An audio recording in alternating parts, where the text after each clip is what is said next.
Bismillahirrahmanirrahim. Assalamualaikum warahmatullahi wabarakatuh. Alhamdulillah. Alhamdulillahi rabbil alamin. Wabihi nasta'inu ala umuri dunya waddin. Wassalatu wassalamu ala rasulillah wa ala alihi wa ashabihi ajma'in. Faqala ta'ala fi kitabil karim, أعوذ بالله من الشيطان الرجيم بسم الله الرحمن الرحيم مثل الذين ينفقون أموالهم في سبيل الله كمثل حبة أنبتت 7 سنابل في كل سنبلة 100 حبة والله يضاعف لمن يشاء Wallahu wasi'un alim. Wa qala Rasulullah sallallahu alaihi wasallam, ittaqullah haitsu ma kuntum. Sadaqallahul azim wa sadaqa rasulillahil karim wa nahnu ala syahidi minasyakirin. Rekan-rekan saga yang dimuliakan Allah Subhanahu wa taala. Ucapan alhamdulillah bagi orang yang beriman diakibatkan banyak nikmat yang telah diberikan Allah Subhanahu wa taala. Maka hamba-hamba tersebut adalah hamba yang tahu diri atas limpahan rahmat yang diberikan oleh Tuhannya, yakni Allah Subhanahu wa taala. Mudah-mudahan kita semua dilimpahkan rezeki, diberikan kesehatan, dijauhkan segala bencana, cobaan dan musibah-musibah lainnya. Selawat dan taslim kita aturkan kepada baginda Rasulullah sallallahu alaihi wasallam. Mudah-mudahan kita semua insya Allah sebagai pecinta baginda Rasul, pengamal sunnahnya, insya Allah di yaumil qiyamah kita akan mendapatkan syafaat darinya. Amin ya rabbal alamin. Pada kesempatan hari ini kita akan mencoba membahas tentang infak, sedekah, zakat. Nah, fenomena ini kita sering mendengar teman-teman kita tentang kata-kata seperti ini atau istilah-istilah yang sering kita tangkap berbeda. Yang pertama, apa yang dikatakan zakat? Zakat adalah sesuatu benda atau barang yang kita keluarkan sesuai dengan takarannya yang telah ditetapkan oleh Allah Subhanahu wa taala. Sedekah sesuatu barang atau benda yang kita keluarkan tidak memiliki takaran. Jadi apapun batasannya, berapapun jumlahnya, itu tidak memiliki unlimited. Jadi semakin banyak semakin bagus. Infak adalah pemberian sesuatu atau benda kepada siapa saja, baik itu ikhlas ataupun tidak ikhlas. Jadi hitung infak. Ini 3 persoalan ini yang hari ini kita akan bahas. Yang pertama adalah infak. Kenapa infak kita akan bahas hari ini? Karena seringkali orang mengabaikan tentang persoalan infak. Kita menelusuri dari segi kata. Infak berasal dari kata nafaka, yaitu mengeluarkan. Dalam arti lain, yakni keluar dari terowongan. Kata Quraisy mengatakan hal demikian. Begitupun pendekatan dari infak, yaitu munafik. Jadi orang yang munafik itu adalah orang yang keluar dari kebenaran Allah Subhanahu wa taala, yang pada prinsipnya ia mengakui kebenaran itu. Di dalam keluarga kita sering mendengarkan bahwa sudah mengeluarkan infak pada keluarga. Hal ini dinukilkan bahwa infak adalah sesuatu yang kita keluarkan, landasannya ikhlas atau tidak ikhlas, itu kita harus keluarkan. Terpaksa atau tidak terpaksa, kita keluarkan infak dan tidak memiliki takaran. Jadi seorang kepala rumah tangga, dia wajib mengeluarkan nafkah kepada keluarganya untuk menghidupkan keluarganya. Jadi berapapun jumlahnya. Jadi seorang istri pun demikian tidak boleh menuntut berlebihan dari pendapatan suaminya. Apa yang didapatkan oleh suaminya maka diserahkan kepada istrinya sebagai nafkah. Nah, kita sering mendengarkan ada nafkah lahir batin. Pada hari ini kita akan bahas bagaimana nafkah yang lahir. Allah Subhanahu wa taala telah menggambarkan di dalam surat Al-Baqarah ayat 261. Masalul ladzina yunfikuna amwalahum fi sabilillah kamasali habbatin anbatat sab'a sanabila. Perumpamaan orang yang mengeluarkan infak itu ketika yang mengeluarkan satu biji infak atau satu buah benda yang dia keluarkan, maka itu akan menghasilkan sab'a sanabila, 7 tangkai. Fi kulli sumbulatin mi'atu habbah, 7 tangkai ini akan berkembang mi'atu habbah, sebanyak 700 tangkai. Nah ini luar biasa ini. Kenapa demikian? Nah, ini yang kita perlu menggali lebih jauh. Seorang suami memberikan nafkah kepada istrinya yang awalnya dia tidak mengenal asal usulnya. Awalnya dia orang lain, ketika dinikahi dia adalah bagian keluarga yang kita harus memberikan nafkah. Nah, ini rekan-rekan saga ini muliakan Allah Subhanahu wa taala. Nafkah ini atau infak ini ketika kita mengeluarkan 100 rupiah atau 1000 rupiah, dia akan berkembang. Makanya nafkah ini sangat dituntut untuk bagi keluarga. Kenapa demikian?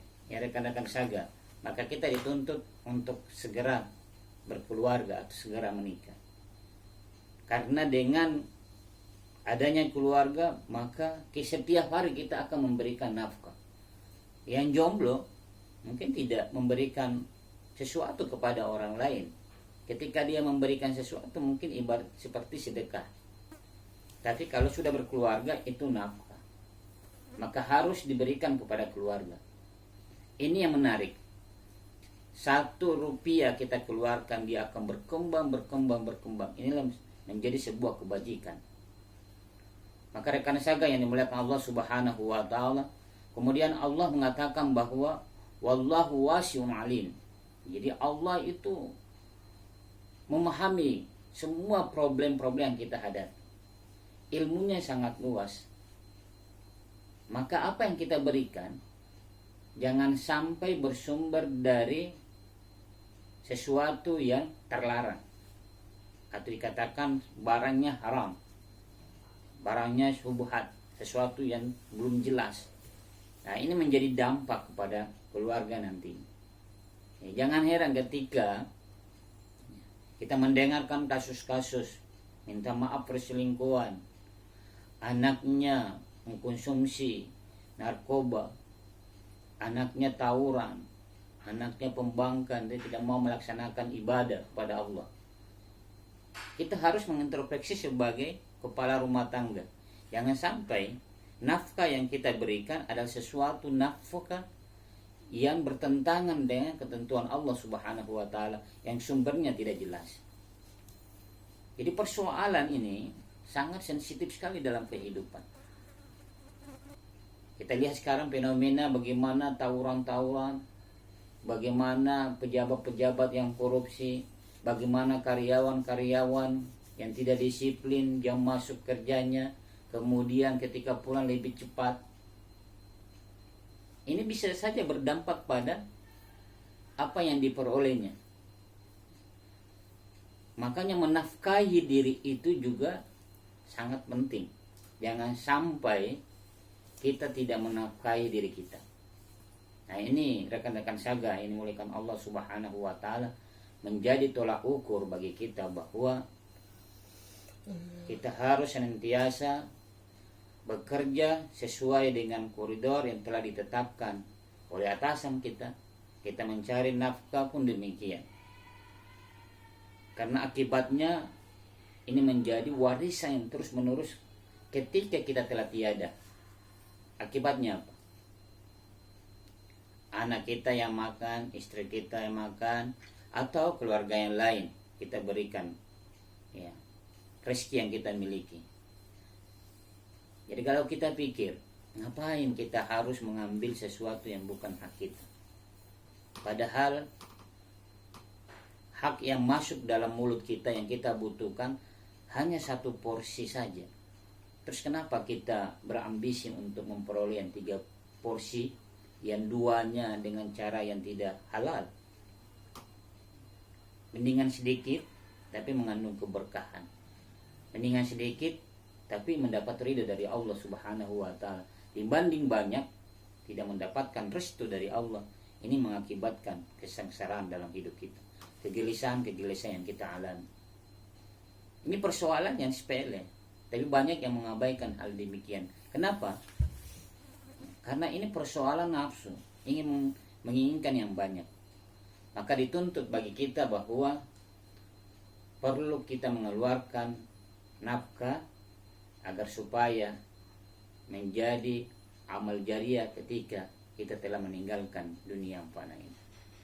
Jangan sampai kita mewariskan dosa-dosa jariah diakibatkan karena tangan-tangan kita yang bekerja tidak jujur, yang bekerja tidak disiplin, seenaknya saja melanggar atasan dan lain sebagainya.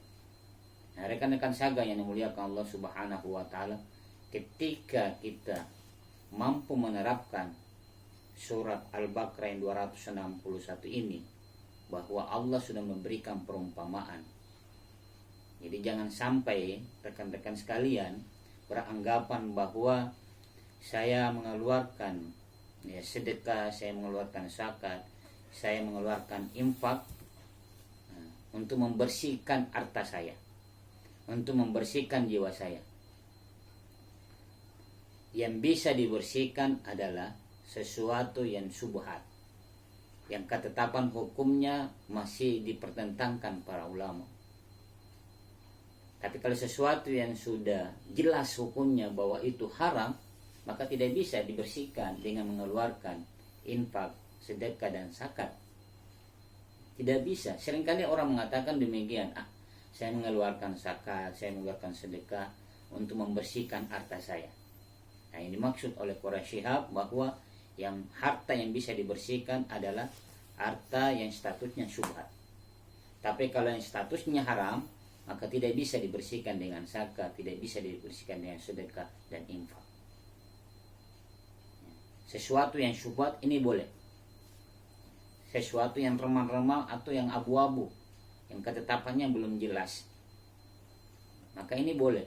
Kita mengeluarkan infak, mengeluarkan sedekah, zakat dengan niat, ya Allah, mudah-mudahan harta yang saya dapatkan ini mudah-mudahan mendapat ridhomu, mendapat restumu. Tapi bukan yang haram. Kalau yang haram nanti fatal.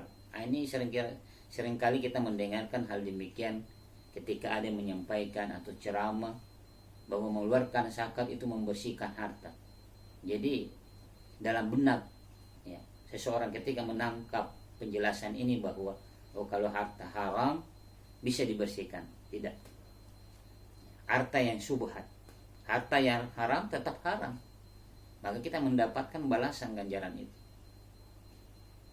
Jadi rekan-rekan saga yang dimuliakan Allah Subhanahu wa taala, kenapa kita harus berambisi, berlaku curang dengan mendapatkan harta yang banyak, kemudian harga agar keluarga kita senang. Kita membeli perabot supaya anak kita senang, keluarga kita senang, kerabat kita senang. Padahal kita yang bekerja di luar sana banting tulang, keringat, bercucuran keringat, panas dingin kita hadapi, namun kita lebih berfokus pada sesuatu yang haram, sangat merugi. Kita fokus pada sesuatu yang halal, insya Allah itu akan mendatangkan ketenangan. Ya rekan-rekan saga yang dimuliakan Allah Subhanahu wa taala, sebagai kesimpulan bahwa Allah sudah memberikan penjelasan yang sangat detail. Kita dapatkan harta, kemudian kita menginfakkan, inilah yang tumbuh. Ya, tumbuh kebaikan. 1 rupiah menjadi 7 rupiah, 7 rupiah menjadi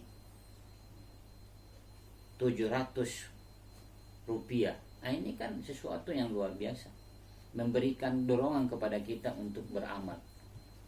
Apa yang kita sudah jelaskan kemarin ya, di Jumat yang lalu, bahwa boleh kita beramal hitung-hitungan dengan Allah, matematika beramal boleh. Nah, ini digambarkan dalam ayat ini, bahwa kita mengeluarkan 1.000 rupiah akan berkembang. Jangan sampai rekan-rekan sadar, ketika kita sholat di masjid, ya setidaknya kita membiasakan diri, dari 1.000 rupiah kita masukkan apa-apa ya. Karena kapasitas kita seperti itu, kita nafkahkan, kita infakkan di kotak amal, ya hanya itu, tidak apa-apa. Yang lain ada yang 2.000, 3.000, tidak apa-apa. Dengan modal seperti yang sedikit ini, tapi dengan keikhlasan, dengan membiasakan diri menjadi karakter dalam kita, sehingga kita mampu berbuat kebajikan-kebajikan yang ditetapkan oleh Allah Subhanahu wa Ta'ala. Dan insya Allah kita akan memetik hasilnya di hadapan Allah di hari kemudian. Ya, apalah arti hidup kita yang panjang, umur kita yang bertambah, namun kita bergeliman dari sesuatu yang haram.